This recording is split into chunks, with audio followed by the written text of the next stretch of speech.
बड़ी खबर इस वक्त की भोपाल से आ रही है। हर घर तिरंगा अभियान पर मंत्री विश्वास सारंग का बयान।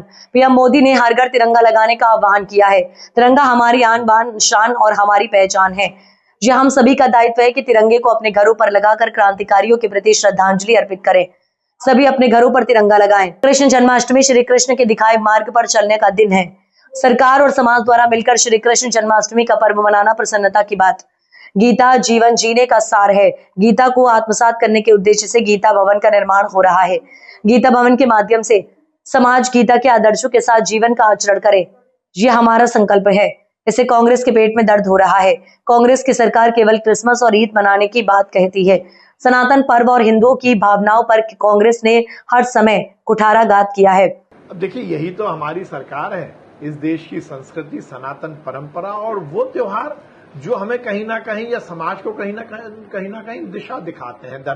जन्माष्टमी का त्योहार कृष्ण जी का जन्म तो है ही, पर उसके साथ साथ कंस रूपी अन्याय के खिलाफ किस प्रकार से भगवान ने अवतार लिया और इस संपूर्ण सृष्टि को जीना कैसे है, ये सिखाया।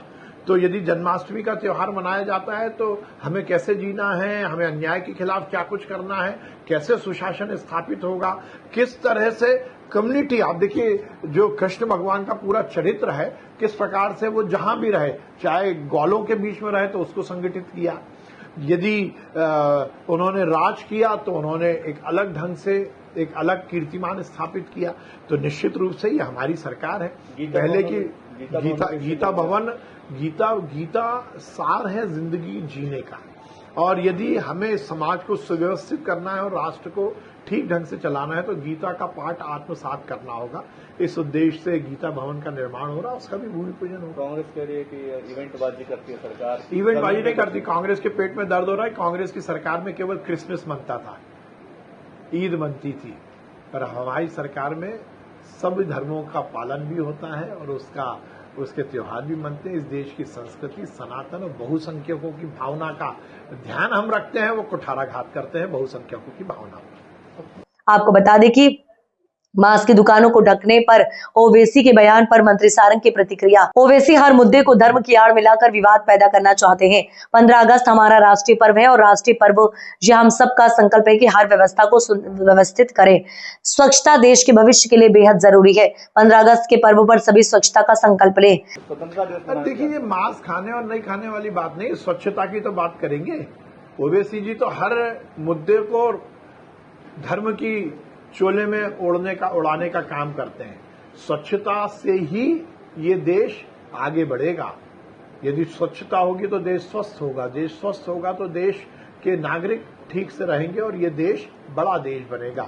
तो स्वतंत्रता दिवस पर तो हमें हर तरह की सुव्यवस्था के लिए काम करना है और इसलिए सुव्यवस्था होगी। यदि मांस की दुकानें ढकी रहेंगी तो इसमें गलती क्या है? जो लोग नॉन वेजिटेरियन हैं, जो इसका उपयोग करते हैं, वो यदि मक्खी और धूल और बाकी गंदगी से बचे हुए मांस को खाएंगे तो ये ज्यादा अच्छा है या मक्खी और धूल वाले मांस को खाएंगे? ओवैसी जी को तो हर चीज में अपनी नेतागिरी झाड़ने की आदत हो गई है। मुझे लगता है 15 अगस्त का दिन ओवैसी जी अपने अंतर्मन में झांककर हर व्यवस्था को सुचारू करने का और नागरिक दायित्व के सही रूप से पालन करने का दिन है। इसको राजनीतिक या धर्म का रंग मत दीजिए। राहुल गांधी के बयान पर मंत्री सारंग का बयान। राहुल गांधी फिर बचपन की बातें कर रहे हैं। अपने फेस सेविंग के लिए चुनाव आयोग पर लगाना आरोप, कभी ईवीएम को गाली देना या वोटर लिस्ट पर प्रश्न चिन्ह लगाना, ये कांग्रेस की आदत है। देश की जनता ने कांग्रेस के भ्रष्टाचार और कुशासन को पूरी तरह समाप्त कर दिया है। यदि चुनाव आयोग गड़बड़ी करता है तो प्रियंका गांधी लोकसभा कैसे पहुंचती हैं? नाश ना आवे आंगन टेढ़ा की कहावत राजनीति नहीं चलती। ये व्यवहार अर्बन नक्सली जैसा व्यवहार है। देखिए, राहुल गांधी जी या विपक्ष के नेता, कांग्रेस के नेता नाचना आवे आंगन टेढ़ा वाली कहावत को चरितार्थ कर रहे हैं। जनता ने आपको नकार दिया। जनता ने आजादी के बाद लंबे समय तक कांग्रेस को शासन करने का अधिकार दिया था, मैंडेट दिया था। पर हम देखते हैं कि नेहरू परिवार ने और कांग्रेस ने इस देश का बेड़ा गर्क कर दिया। हमने वो सरकारें देखी हैं जिसमें केवल भ्रष्टाचार होता था।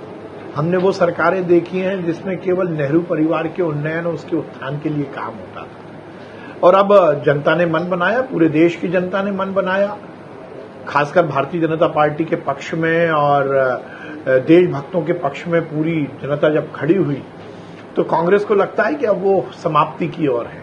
उनकी दुकान और शोरूम दोनों बंद हो चुके हैं।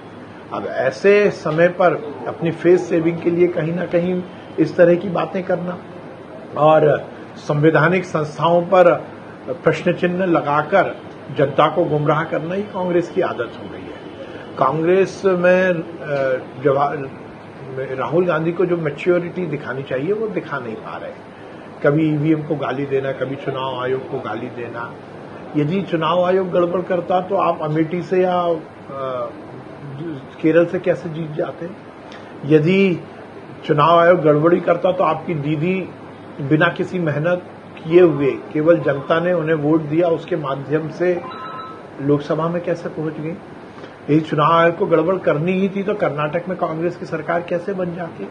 मुझे लगता है कि जनता की भावना को समझ नहीं पा रहे। जनता की नब्ज और राजनीति की नब्ज को समझे बगैर केवल लोकतांत्रिक व्यवस्था को तार तार करने के लिए, इस देश में अराजकता का माहौल बनाने के लिए, और मैं तो ये कहूंगा कि अब उनका व्यवहार अर्बन नक्सलाइट जैसा हो गया है। हर व्यवस्था के खिलाफ बिना किसी बात के मुद्दा उठाना और जनता को गुमराह करना। राहुल जी पूरी तरह से फेल हो गए हैं और अपनी फेस सेविंग के लिए वो इस तरह के मुद्दे उठा रहे हैं। चुनाव आयोग निष्पक्षता के साथ काम करता आया है और निष्पक्षता से काम कर रहा है।